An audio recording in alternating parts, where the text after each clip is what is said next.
Assalamualaikum warahmatullahi wabarakatuh.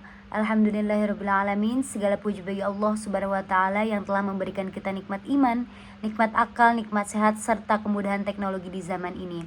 Salawat serta salam semoga senantiasa terlimpah curahkan kepada junjungan kita, yakni Habibana wa Nabiyana Muhammad sallallahu alaihi wasallam, kepada keluarganya, para sahabatnya, dan semoga sampai kepada kita selaku umatnya. Amin, amin ya rabbal alamin.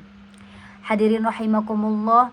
Di era digital saat ini, media sosial itu telah menjadi bagian dari kehidupan kita. Melalui media sosial, kita dapat berkomunikasi, berbagi informasi, bahkan berdakwah.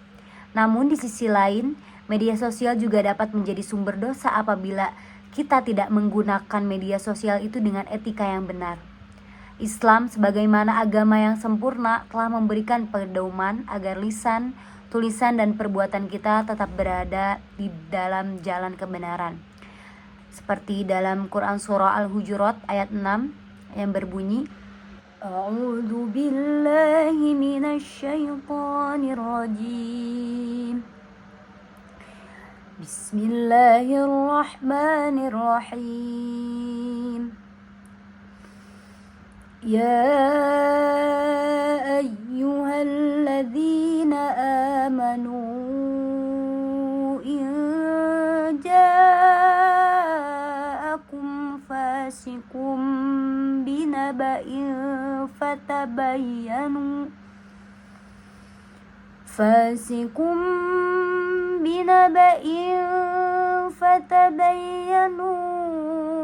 an tusibu qauman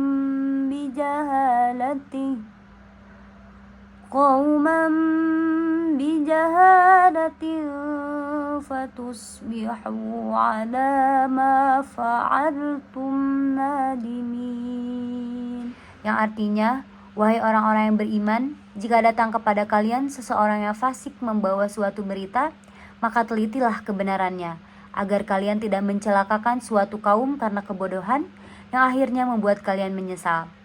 Hadirin rahimakumullah, dalam tafsir para ulama dijelaskan pula bahwa ayat ini menegaskan kewajibannya tabayun, yaitu memeriksa dan memastikan kebenaran informasi sebelum disebarkan. Islam melarang umatnya bersikap tergesa-gesa dalam menerima berita, apalagi jika berita tersebut dapat menimbulkan fitnah, permusuhan, dan kerugian bagi orang lain. Jika kita kaitkan dengan etika penggunaan media sosial, ayat ini sangatlah relevan. Saat ini berita hoaks, ujaran kebencian, provokasi, dan informasi yang belum jelas sumbernya sangatlah mudah beredar. Seringkali kita dapatkan seseorang hanya membaca judul lalu langsung membagikannya tanpa memeriksa kebenaran isi dan dampaknya. Padahal satu klik share itu bisa menjadi sebab tersebarnya kebohongan dan dosa yang terus mengalir. Hadirin rahimakumullah, relevansi dan kontekstualisasi ayat di zaman sekarang itu sangatlah nyata. Media sosial itu ibarat lisan digital. Apa yang kita tulis, apa yang kita komentari dan bagikan akan dipertanggungjawabkan di hadapan Allah Subhanahu wa taala. Maka etika bermedia sosial dalam Islam itu menuntut kita untuk berkata yang benar, menyebarkan kebaikan, serta menahan diri dari menyebarkan keburukan. Jika suatu informasi itu belum jelas manfaat dan kebenarannya, maka diam itu lebih utama. Sebagaimana ajaran Rasulullah SAW bahwa seorang muslim yang baik adalah yang mampu menjaga lisannya. Di zaman digital ini, menjaga lisan berarti menjaga jari dan pikiran kita sebelum menulis dan membagikan sesuatu di media sosial. Hadirin yang berbahagia, pesan dan hikmah yang dapat kita ambil dari ayat ini adalah bahwa Islam mengajarkan tanggung jawab moral dalam berkomunikasi. Media sosial ini seharusnya menjadi sarana mempererat tali silaturahmi, menyebarkan ilmu, dan menebar kebaikan, bukan sarana untuk mencaci, menfitnah, dan memecah belah umat. Dengan menerapkan prinsip tabayun, kita dapat menjadikan media sosial sebagai ladang pahala, bukan sumber dosa.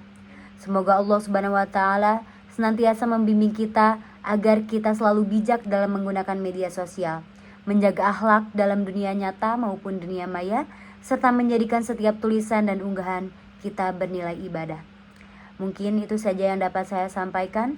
Mohon maaf apabila ada kekurangan. Wallahu muwaffiq ila aqwamit thoriq. Wassalamualaikum warahmatullahi wabarakatuh.